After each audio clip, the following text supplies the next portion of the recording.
planners, welcome to my channel. Make sure to like and subscribe. I post videos on Tuesdays and Fridays on planning, crafting, DIY, and cosplay creations.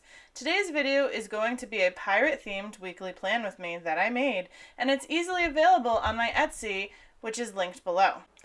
As you can see, the first steps that I'm doing this week are to add the header on the top of the page. This week's theme is pirates, so I really like to have the header to be fun and whimsical, and I added pirate hats and maps.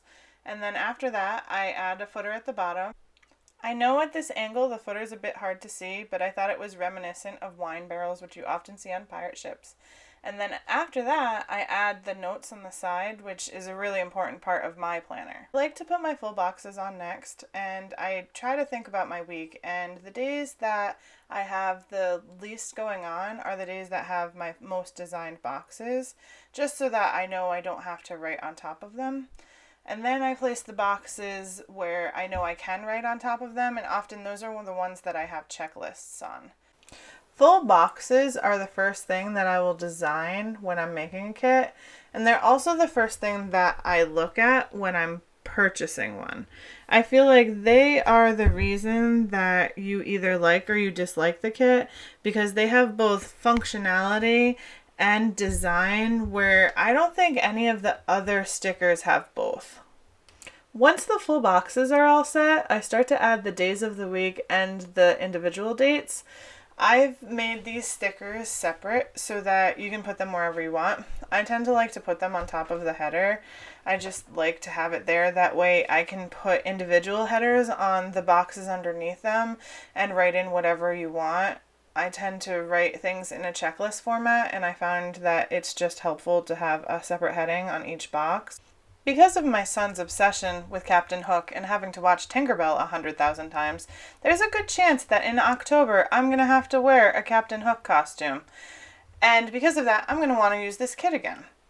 Speaking of hooks, this tool right here is the Silhouette Weeding Tool.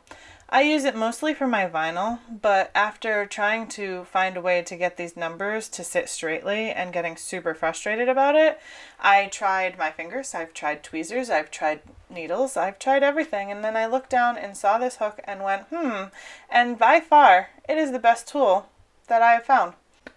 Once the days of the week and the dates are all set, I start to put headers on top of all the boxes.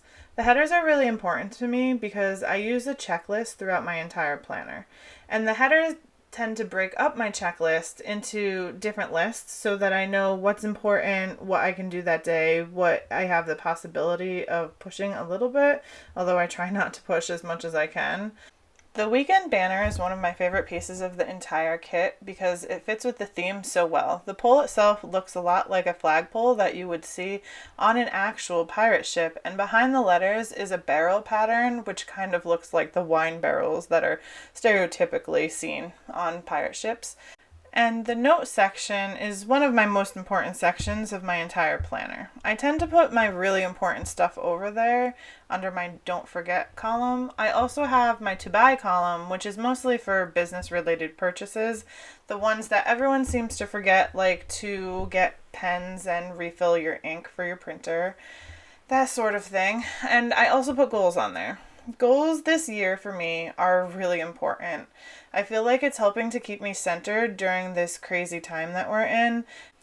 The goals don't have to be anything big, but I do try to make a personal goal and a business related goal. So for example, this past week, my personal goal was to try a new recipe that I haven't done, and my business goal was to organize the fabric in my office because yes, I am a fabric hoarder. I also put up some more headers on my planner, including one that's important, and then I also put a to clean one on there. Now, that's not to say that I'm not cleaning every day because I do have a 3-year-old, so yes, I am cleaning every day. But once a week, I do try to deep clean one room in my house, and it moves around, although it does seem like I am often deep cleaning my playroom because no matter how many times you tell a 3-year-old to pick up his toys, he does not pick up his toys. So yet again this week, I will be thorough cleaning his playroom. The headers do take quite a while to do, but I feel like it's really important for my personal planning style to make sure that I am able to have a header for each of my checklists that I use.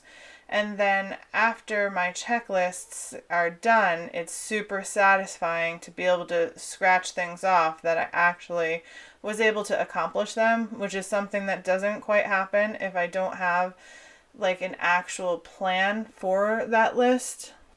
After I finish up putting the headers on top of the boxes, I start to put the smaller heart checklists up, and I also put up some half boxes. Now, these I don't use a lot of just because this is a recollections planner. And recollections planners, although I find them are a great option for everyone, the boxes tend to be a little bit smaller. So they're not so small that you can't actually write everything in, but my handwriting tends to be kind of big. So when you have to write that much in a box, I just don't have enough room. So I use these for the things that I have one-liners for. So like this week we have a doctor's appointment, we have an oil change, I have to go pick some stuff up at the store. Like these little items are great for these little heart checklists. And let's face it, it just makes your planner just look a little bit extra cute. And everyone likes a little bit extra cute when they're planning the 900 million things that they have to do during the week.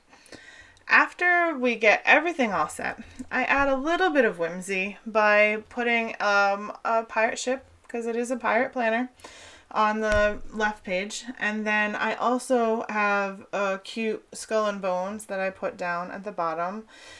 I'm sorry that you can't see him. I'll push my planner up in a second. Thank you everyone for coming to this plan with me. Make sure to like and subscribe and check out our next video on Tuesday, and it will be a crafty DIY one. If you have any questions, let us know. We can't wait to see all of your creations.